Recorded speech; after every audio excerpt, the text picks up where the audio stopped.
Hello friends, food corner চ্যানেলে আপনাদের সবাইকে স্বাগত। চলে এসেছি আবার একটা দারুণ রেসিপি নিয়ে।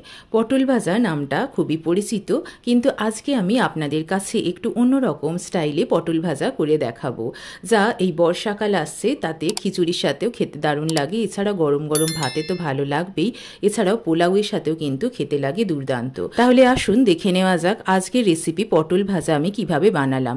পটল ভাজা বানানোর জন্য যে যে উপকরণগুলো আমি নিয়েছি সেগুলো হলো 200 গ্রাম পটল এখানে নিয়েছি। পটলগুলো খুব ভালো করে ধুয়ে গাগুলো আমি হালকা করে চেঁচে নিয়েছি। পটলগুলো লম্বা লম্বা সরু সরু করে এইভাবে কেটে নিয়েছি।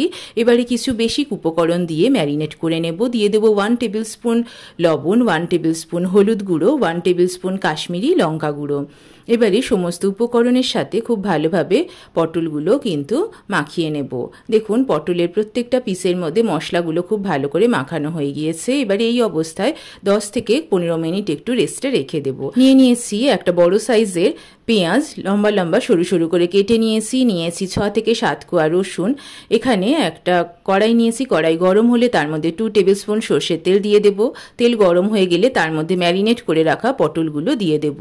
গ্যাসের ফ্লেমটা একেবারে মিডিয়াম রেখে পটলগুলো লালচে করে ভেজে নিতে হবে।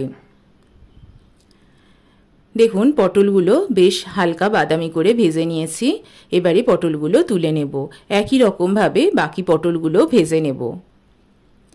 সমস্ত পটল ভাজা হয়ে গিয়েছে, একটা প্লেটের মধ্যে তুলে নিলাম। পটল ভাজা তেলের মধ্যেই রসুন কোয়াগুলো দিয়ে দেব। গ্যাসের ফ্লেমটা মিডিয়াম রেখে একটু নেড়ে ছেড়ে দেব এবং হালকা বাদামি করে রসুনগুলো ভেজে নেব। তার মধ্যে পেঁয়াজ কুচিগুলো দিয়ে দেব এবং পেঁয়াজগুলো হালকা বাদামি করে ভেজে নেব। দিয়ে দেব 2টো কাঁচা লঙ্কা চিড়ে, বিশেষ কিছু আর লাগে না। এবার সব কিছু খুব ভালোভাবে মিশিয়ে নেব। এর মধ্যে ভেজে রাখা পটলগুলো দিয়ে দেব এবং পটলের সাথে পেঁয়াজ, রসুন, কাঁচা লঙ্কা খুব ভালোভাবে মিক্স করে নেব। দেখুন পটলগুলো কিন্তু খুব ভালোভাবে সব কিছুর সাথে মিক্স হয়ে গিয়েছে এবং আজকের রেসিপিটা প্রায় হয়ে গিয়েছে। গ্যাসের ফ্লেমটা বন্ধ করে দিলাম। রেডি হয়ে গেল আজকের আমার রেসিপি পটল ভাজা। গতানুগতিক একই রকমের পটল ভাজা থেকে একটু অন্য রকমের আজকের এই রেসিপিটা। আশা করি আপনাদের সবার ভালো লাগবে। আজকের আমার রেসিপিটা ভালো লাগলে ফুড কর্নার চ্যানেলকে লাইক, কমেন্ট এবং সাবস্ক্রাইব করতে ভুলবেন না। আর যারা যারা নতুন ভিউয়ার তাদের উদ্দেশ্যে বলছি আমার চ্যানেলটিকে প্লিজ সাবস্ক্রাইব করে নিন। দেখা হবে আবার একটা নতুন রেসিপির সাথে। ভালো থাকবেন, সুস্থ থাকবেন। ধন্যবাদ।